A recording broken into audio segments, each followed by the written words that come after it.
मोहतरम सामीन सलामुन अलैकुम। नाज़रीन, सूरह अल-अनाम में किताब को मुफस्सल कहना और सूरह अल-ज़ुमर में गैरुल्लाह की हकमियत की दावत देने वालों को जाहिल कहना बड़ी ही गौर तलब बात है। अल्लाह किताब को मुफस्सल कहे और उसके बंदे उसे मुजम्मल कहें। अल्लाह गैरुल्लाह की हकमियत को जहालत कहे और उसके बंदे गैरुल्लाह ही को हाकिम तस्लीम करें। ये कुरान पर इफ्तरा और झूठ नहीं तो और क्या है। कुरान के खिलाफ नजरिया ईमान की कौन सी कैफियत है। अल किताब मुफस्सलन के मायने होते हैं खोल खोल कर बयान करने वाली किताब और बात को अपने अंजाम तक पहुंचाने वाली किताब। गैरुल्लाह की हकमियत को जहालत कहने का मतलब है सिर्फ अल्लाह को हाकिम मानना इल्म और रोशनी है।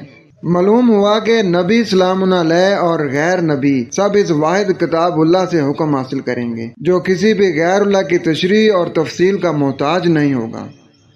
किताब के हर हुक्म की तफसील कुरान से मालूम करना होगी ताकि कुरान की इन मज़कूरा आयात के इनकार से बचा जा सके। 6/115 में तम्मत कलिमात रब्बी का सिद्क़म व अदला कहकर आयत नंबर 114 को और भी ज़्यादा मजबूत कर दिया है और अब एक मुस्लिम के लिए कुरान के अलावा कोई दूसरा कानून, निज़ाम और हुक्म न काबिल कबूल है और न ही सनद व दलील का दर्जा पा सकती है। इसलिए फरमाया गया है, और अगर तू जन की बस्तियों में रहने वाले कसीर लोगों की इताअत करेगा तो वो तुझे अल्लाह की राह से दूर कर देंगे।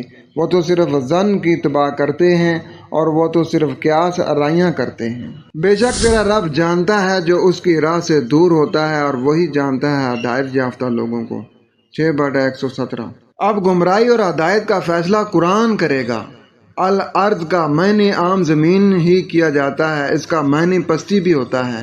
हर इंसान जो अल्लाह की वही शुदा तालीम से नाशना है वो पस्त है। लिहाजा कुरान से हटे हुए लोग फिल अर्द यानी वो अखलाक की पस्तियों में रहते हैं। इनके अतायत गुमराही है, इससे रोक दिया गया है। ऐसे लोग यकीनी इल्म नहीं रखते और ना उनके पास कोई हिदायत होती है।